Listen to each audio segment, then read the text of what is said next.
Blaž Kavčič, koliko časa je trajalo, da ste se takole naučili igrati tenis? Ja, kar nekaj let, pa kar nekaj ur pregaranih je bilo treba. V bistvu sem začel tenis igrati, ko sem bil star 6 let.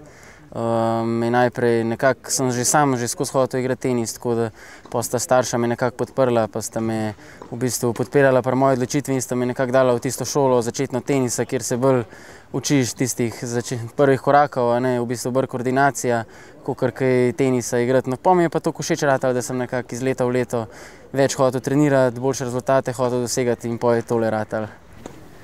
Ko se vas takole gleda, si verjetno oko povprečnega opazovalca ne zna niti predstavljati, da obstajajo morda tudi kakšne pomanjkljivosti v vaši igri, da mi jih lahko opišete. Ja, pomanjkljivosti na treningu jih je veliko manj kot na tekmi. Ta prave pomanjkljivosti se vidijo na tekmi pod pritiskom, kjer v bistvu veliki igralci se ločijo glih v tem, da pod pritiskom odigrajo svoj najboljši tenis. In nekako na treningu v bistvu mi to vse vadimo, da bi nam to potem tudi na tekmi uspelo. Tako da jaz lahko rečem, da v moji igri je siguren velik minus moj servis, začeten udarc, tako da jaz veliko treninga posvečam prav temu udarcu, vse ste že danes videli. Tako da na dan zelo veliko servisov odserviram in mislim, da tudi na servisu napredujem in mislim, da če mi bo te napake, ki jih imam zdaj v svojem začetnem udarcu, uspelo odpraviti, da bom lahko še boljši igral in pa da bom mogoče lahko tudi s tistimi boljšimi igralci se začel kosati. Verjetno poslušalce in gledalce zanima, kako hiter je vaš prvi servis? Ja, takrat, ko ga dobro zadanem, gre siguren čez 200 km/h. Recimo zdaj v New Yorku so ga pa zmerjali, najhitrejši je bil 207 km/h. Tako da to je čisto uradno zmerjan servis na radar. Koliko časa povprečno na dan preživite na teniških igriščih? Ja, v bistvu takrat, ker sem nekako v nekem pripravljalnem obdobju, tako kot zdajle, lahko rečem, da tam od 4 ure pa pol tudi do 5 ur preživim na teniškem igrišču, plus da zraven še vsak dan delam kondicijski trening, ki pa vsebuje razne vaje, kot so fitness, potem trening hitrosti, trening vzdržljivosti. Tako da lahko rečem, da cel dan lahko rečem recimo 6 ur pa pol, da posvetim teniškemu treningu in pa kondiciji. Dotakniva se malo letošnjega odprtega prvenstva ZDA in kvalifikacij, v katerih ste igrali in se prebili vse do 3. kroga. Kako ste zadovoljni s tem rezultatom? Jaz lahko rečem, da nekako pred turnirjem se nisem počutil zelo samozavestnega, zato ker sem tiste pripravljalne turnirje, ki sem jih igral na trdi podlagi, nisem tako zelo dobro odigral. In nekako moja samozavest ni bila na visokem nivoju, tako da sem šel tja čisto neobremenjeno. Potem sem nekako z dvema zelo dobrima igrama v kvalifikacijah tudi uspel doseči 2 zmagi proti 2 zelo dobrima igralcema, ki v bistvu najboljše rezultate dosegata na trdih podlagah, tako da sem lahko z rezultatom zelo zadovoljen. V letošnji sezoni ste se prebili vse do 130. mesta na svetovni teniški lestvici, kar je absoluten slovenski rekord. Kako vi gledate na to in kakšni so vaši cilji do konca sezone še naprej? Moji cilji so v bistvu rezultatski, da bi prišel do konca sezone pod 100 igralcev na svetu, kar bi mi omogočilo, da bi igral v glavnem turnirju Australian Opena. Nekako mislim, da sem to sposoben doseči. Je pa siguren treba odpraviti še tiste napake, ki jih imamo v igri, da bom lahko v bistvu tudi na višjem nivoju igral zelo dober tenis in dosegal dobre rezultate. Tako da to je v bistvu tisti rezultatski cilj, ki je. Mislim pa, da bo to prišlo s trdim delom in pa z dobrim treningom, ki ga bom mogel opraviti še. Tako da mislim, da me čaka še dosti težka sezona do konca leta. Katerih turnirjev se pa nameravate še udeležiti do konca leta? V bistvu zdaj imam nekako 3 tedne še priprav, v bistvu 2 tedna potem z reprezentanco odpotujemo v Latvijo, kjer igramo zadnjo kolo Davisovega pokala, tako da to je nekako tisti prvi cilj, ki ga želim, da bi se slovenska reprezentanca uspela uvrstiti v prvo evroafriško skupino, kjer je enkrat že bila. Potem za Davis Cupom je takoj Challenger v Ljubljani, edini tak močen turnir pri nam, ki ga imamo.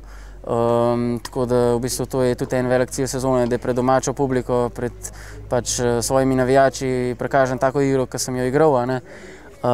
Potem pa mislim, da se bo s trenerjem odločila, da bom odpotoval v Južno Ameriko na 3 močne Challenger turnirje, 75.000 plus hospitality, tako da to je v bistvu zdaj za 2 meseca naprej, je to nekako program. V Davisovem pokalu se boste najverjetneje pomerili tudi s Ernestom Gulbisom. Se kaj veselite tega dvoboja? Ja, jaz se v bistvu vsakega dvoboja proti vrhunskim igralcem zelo veselim. V bistvu nekako proti njim lahko vidiš, kje so ta prave tvoje pomanjkljivosti, a ne.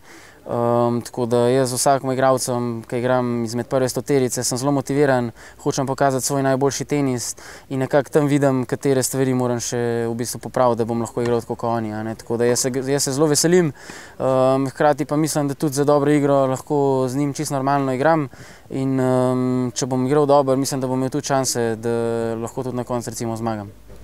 Slovenski tenis še nikdar ni bil tako visoko kot v tej sezoni. 3 med 200. To pa je že kar uspeh, kaj ne? Ja, siguren, zelo dober rezultat. Nekako vsi hočemo še več, a ne, tako da nekako mi se ne bomo ustavili, no. Je pa to siguren ena potrditev, da smo res zelo dobro trenirali. V bistvu vsi trije smo še dosti mladi. Mislim, da imamo še do 25 leta časa, da tisto res dozorimo, da bomo lahko igrali tisti svoj najboljši tenis, ker v Sloveniji z takimi pogoji, ki jih imamo, rabimo v bistvu malo več časa, kakor pa v tujini, ker eni igralci že pri 20 ali pa pri 22 v bistvu izbruhnejo pa pridejo tja v sam svetovni vrh.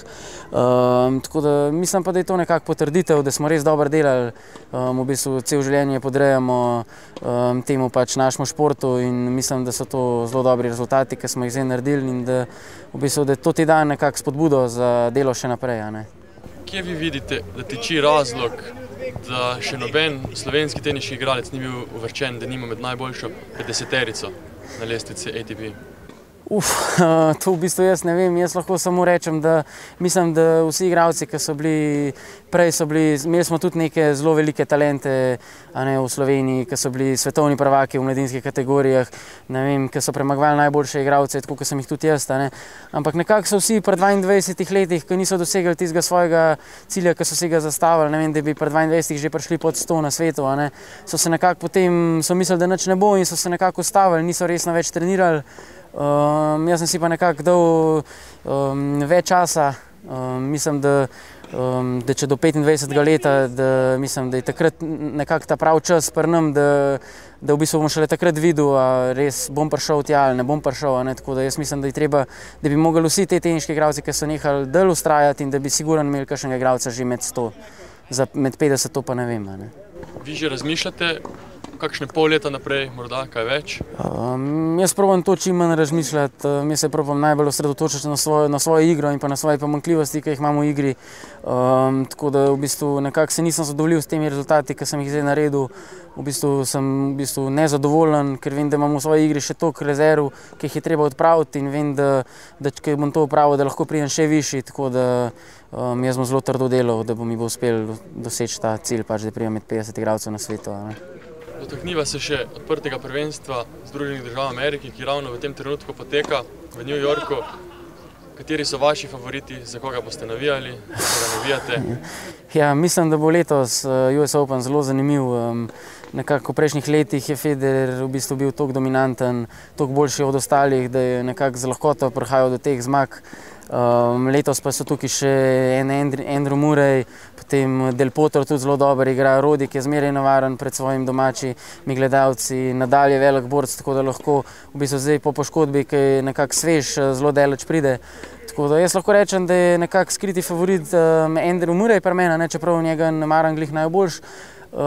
Moj vzornik je pa Rafael Nadal, in jaz upam, da bo v bistvu on zmagal ta turnir, čeprav je to malo težko govoriti. Kaj pa pri ženskah? Ja, pri ženskah pa v bistvu lahko rečem, da ženskega tenisa nekako ne spremljam. Zelo velik pa zelo rad, tako da v bistvu, če spremljam naše igralke, drugače pa nekako ne gledam ženskega tenisa. Ampak mislim, da Serena Williams, da bo lahko zelo daleč prišla, ker ji ta podlaga in pa ta vzdušje ji zelo ustreza in nekako dobi neko dodatno energijo. Mislim pa, da je tukaj tudi Safina, ki nekako že 2 leti je skozi v vrhu, pa nekako ne more priti do te zmage, tako da si zelo želi zmago in nekako mislim, da zdaj s parimi finali, ki igrala, je dobila dosti izkušenj, da je lahko tudi uspet, tako da jaz računam na Williams Safina.